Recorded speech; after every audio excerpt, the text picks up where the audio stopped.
E.B. White was known as a very shy, private person who really disliked publicity. Even though he was incredibly famous, he could just walk through a busy hotel lobby or a bar, only recognized by his friends. Imagine a best-selling author like E.B. White living today. That kind of anonymity would be almost impossible. You're listening to Speaking of Language, a podcast recorded at the Language Resource Center at Cornell University.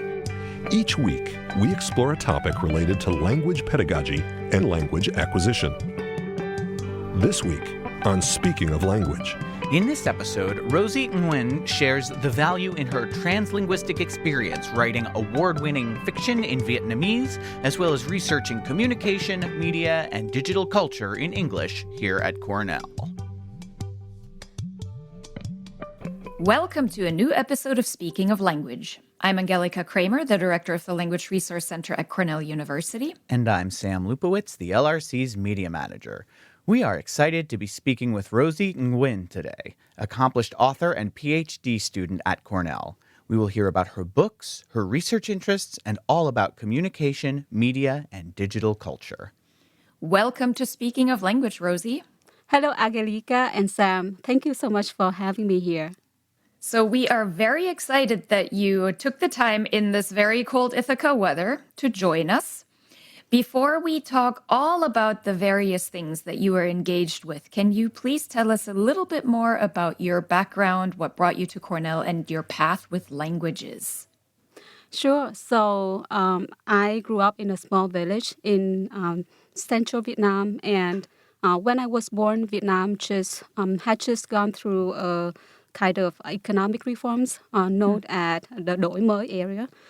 So life then was still pretty poor, but not just my family, just almost everybody else in the village.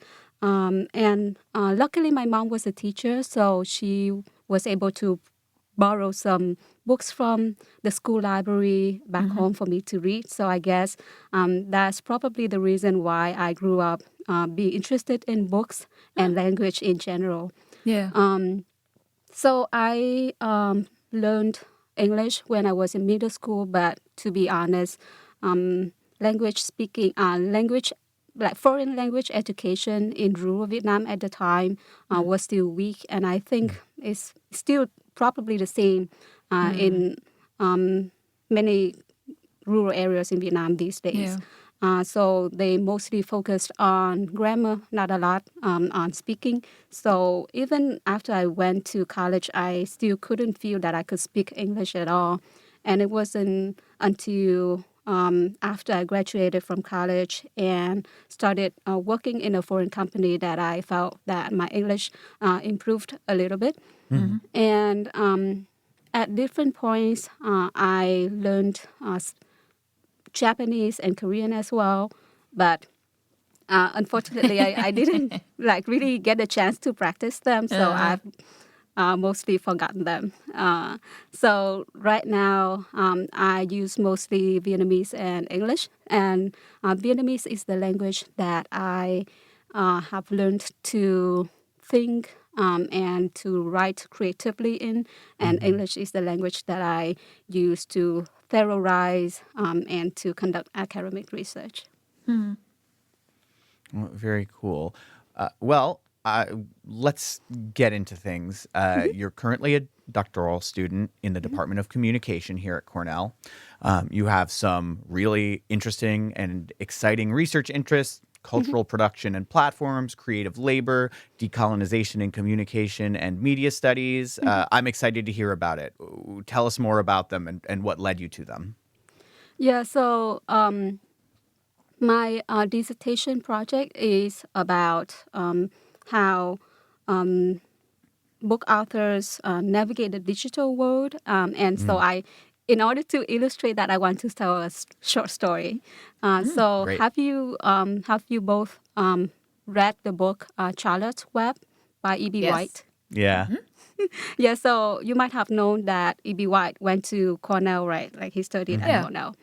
And so E.B. White was known as a very shy private person who really disliked publicity. And when he worked at the New Yorker, he would often sneak out of his office from a fire escape just to avoid visitors that he didn't know. And a colleague also mentioned that even though he was incredibly famous, he could just like walk through a busy hotel lobby or a bar, only recognized by his friends. And so just imagine like a best-selling author like E.B. White living today. I think that would be like that kind of anonymity would be like almost impossible, right? Because like authors' Yeah. faces or even their personal lives would be published online on social platforms or especially on like in book launching events or like book promotion. And so basically my project is about how authors would navigate the penetration of platforms into their creative work, which is known or which is referred to by scholars as platformization. So I've just published a solo paper on how Vietnamese authors navigate social platforms, and I conceptualized their experiences as a vortex, like a vortex of visibility, which means that authors are drawn towards the opportunities offered by platforms, the affordances, the ability to reach larger audiences, but they can also be swept away in the pool or in the power of the vortex just because of risks and vulnerabilities associated with, public scrutiny, online harassment, or in the case of the Vietnamese context would be governments, like government surveillance in general. So that is the project that I worked on in my first and second years at Cornell, and now I'm developing that into like a bigger project, which is my dissertation project. And so in this dissertation, I look at how creativity works in the triad of state control, commerce, and culture. And so how creators navigate the tensions among these forces. And I'm in the middle of writing my dissertation proposal for my committee. Yeah, that is exciting. Well, we're Yeah. looking forward to hearing more about the findings and your analysis when you are done.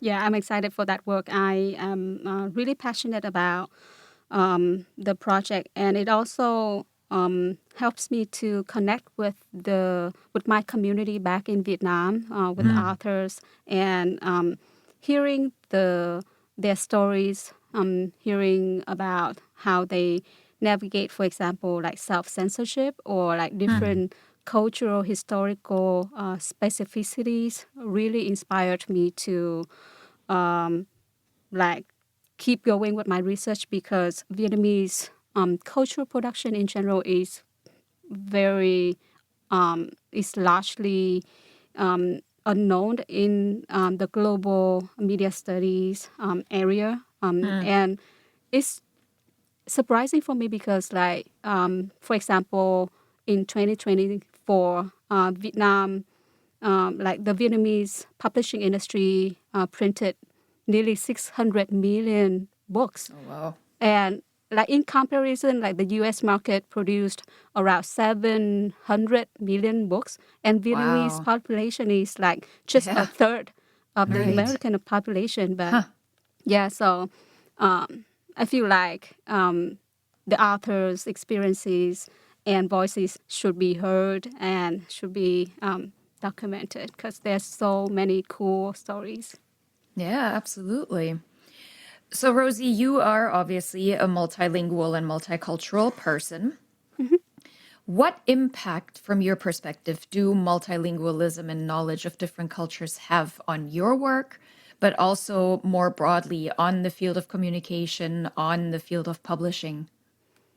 That's a very thoughtful and thought-provoking question. Thank you so much for asking that. So, on a personal level, I think it has helped me to become much more empathetic and compassionate toward different people. So, Vietnam is a pretty racially homogeneous country. So, Right. when I was there, I didn't really have to think much about race or skin color. But there's still many ethnic groups like, the Hmong people, Mieu people, or Lolo people in the northwest of Vietnam. And so I remember a story in which my friend, who is teaching in areas with ethnic minorities, trying to encourage kids to go to school. But often the kids would drop out quite early.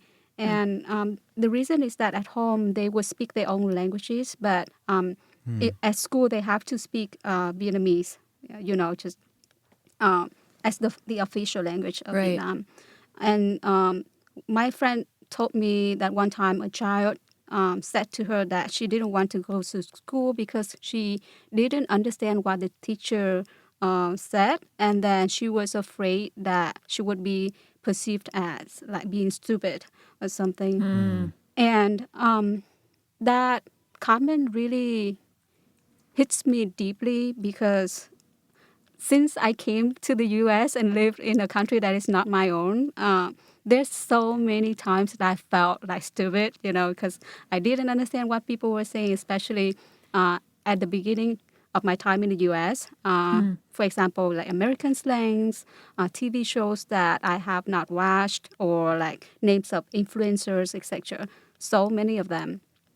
And I feel like living in a country that is not your homeland, then you need to, like, it's unavoidable, right? You constantly have that feeling of like, oh, dumb, or like feeling stupid. And I had to keep pushing through it and really embrace it. And it's a humbling feeling, but it's not always easy. So when I remember when my first few months at Cornell, I just like had to process and communicate in English all the time, and especially keeping up with the pace of information in a PhD program. It was exhausting, and so at the end of the Yeah. day, I just wanted to speak in my native tongue and didn't have to think so hard. And so back to like your question, the idea is that like in Vietnam I was part of the majority, but like in the US I am like a minority, like a Southeast Asian woman, right? And at Cornell there are so few like Southeast Asian grad students, surprisingly. So my experiences with knowledge, speaking multiple, like different languages, really helped me to understand what life is like for people from marginalized communities. And it also shapes how I teach. For example, I try to make sure that students from marginalized groups feel like included in the classroom and that their voice are heard. And another thing is that being multilingual lingual also taught me about the power of language. For example, just like take English as an example.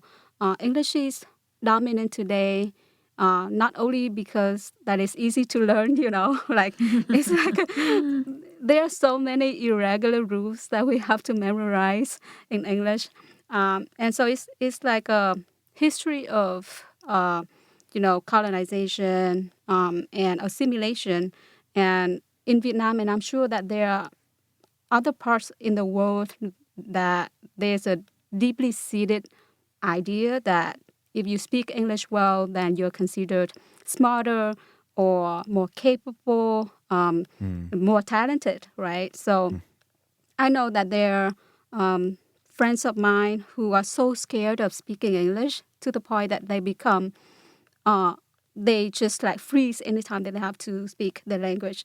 And because of, because of that fear, like some of the most talented people that I know, don't pursue higher studies or scholarships abroad. And for me, it's just frustrating because language should be a bridge to connect people, right?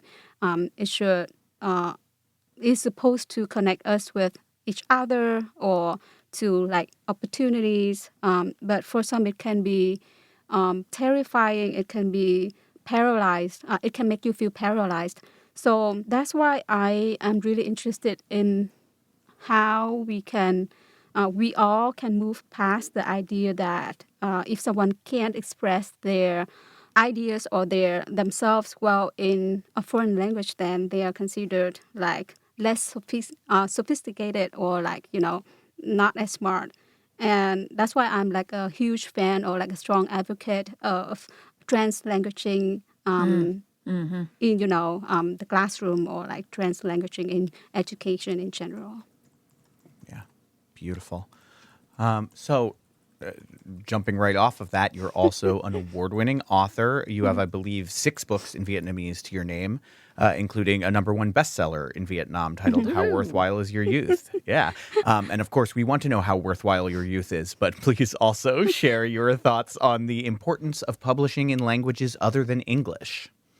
Yeah, so a fun fact is that 2 of my books in Vietnamese were also collected by the Cornell library system. Oh, cool. So they are in the Asian collection of the Olin Library, like way before I applied for my PhD That's here. so cool. Yeah, beautiful. But back to your question. So writing and publishing in Vietnamese really helps me to stay connected to my roots. It also lets me contribute to cultural production in Vietnam. And it also really depends on who I want to talk to, right? If I'm speaking to a Vietnamese audience, then I would speak Vietnamese. I would use Vietnamese. But if I want to speak to the world, then I would use English.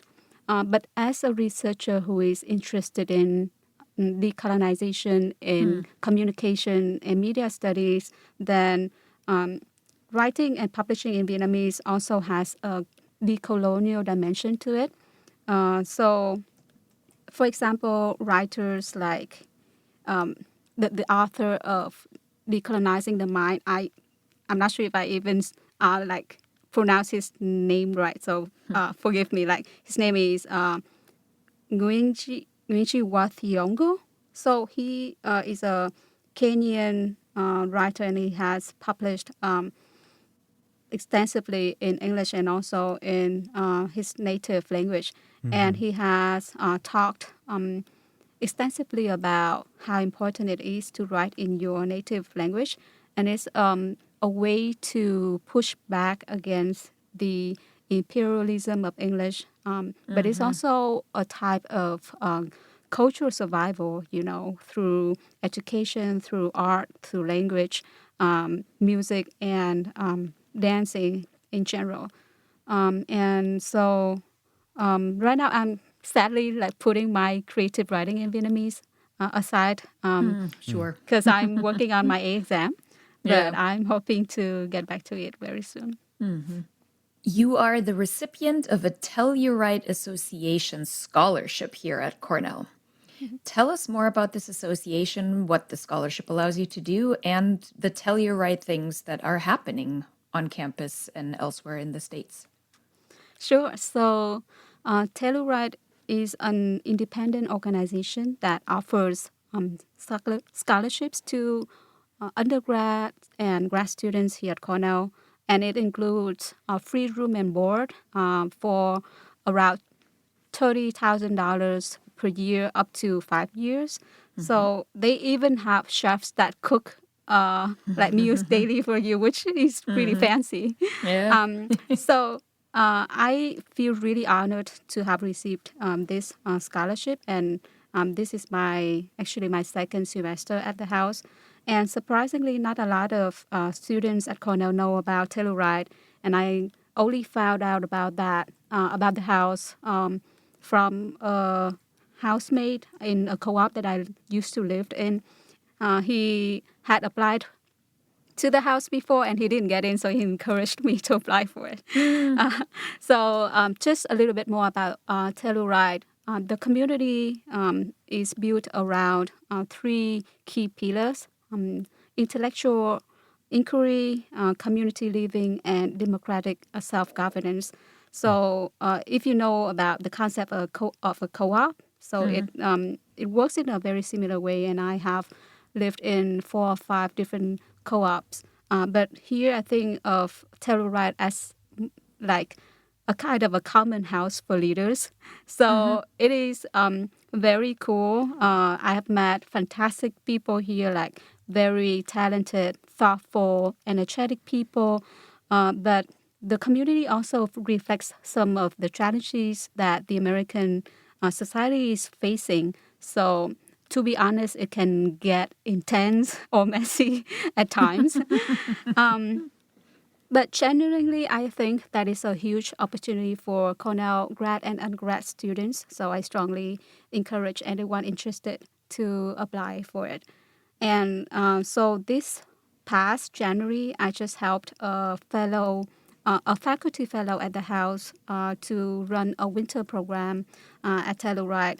And so basically, all our house members came together to read and discuss readings on the topic of the American University in Crisis.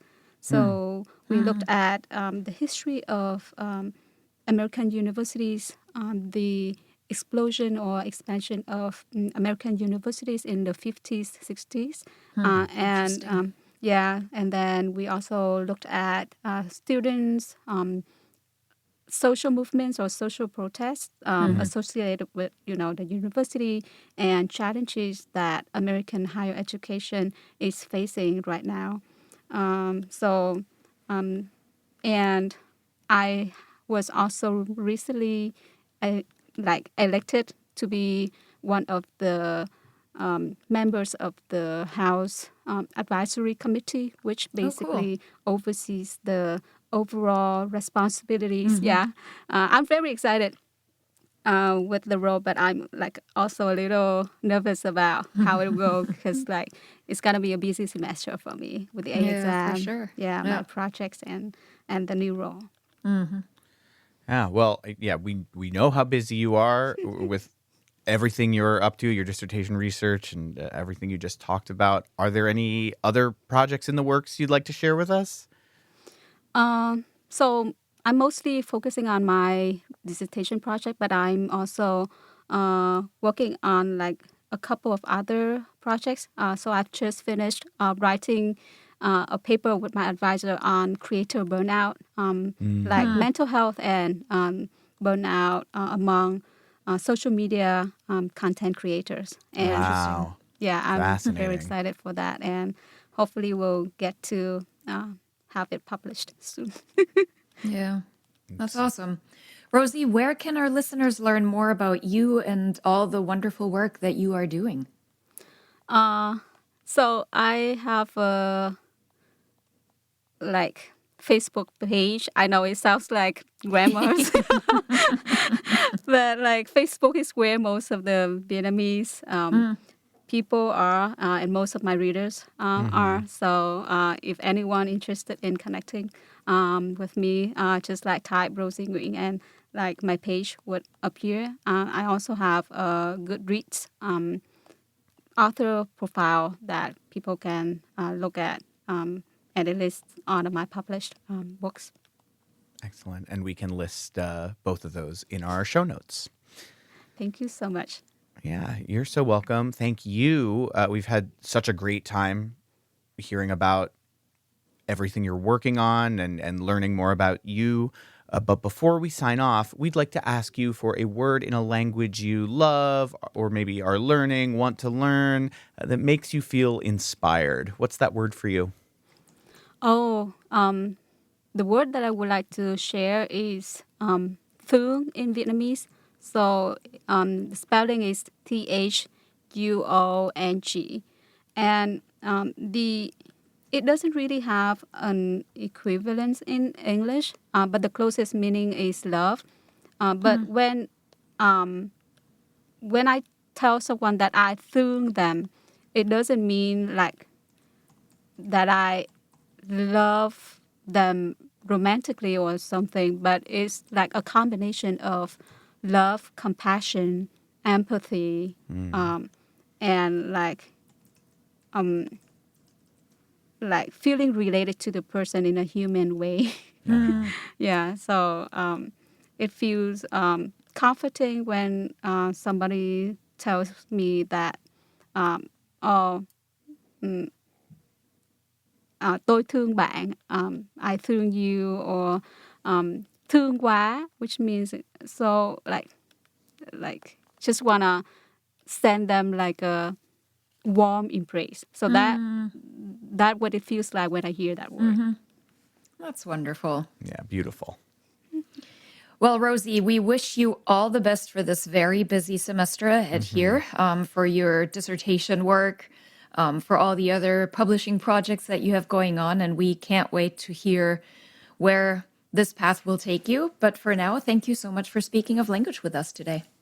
Thank you so much for having me. It's been such an honor and a pleasure, and thank you for all of the work that you are doing with language resources at Cornell.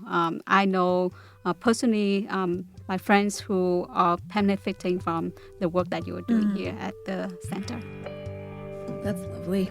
Tune in next week to hear from our colleague Naomi Larson about online collaborations, virtual reality, and connections between Japan and Brazil.